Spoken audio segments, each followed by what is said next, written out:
তোমার নাম কি? তোমার নাম কি? হ্যাঁ,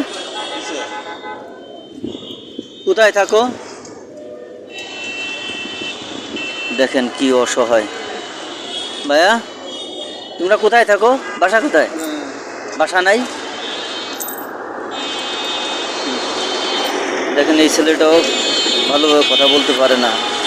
তার মা বিত্তবন্ধের প্রতি আবেদন, মগবাজার বিশাল সেন্টারের সামনে এভাবেই দিনরাত মানুষের কাছে সাহায্য চায়।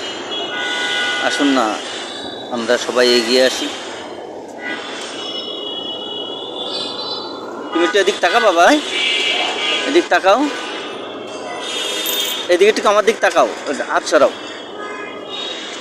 হ্যাঁ আচ্ছা, তুমি মানসি তোমার সাহায্য করবে ইনশাল্লাহ।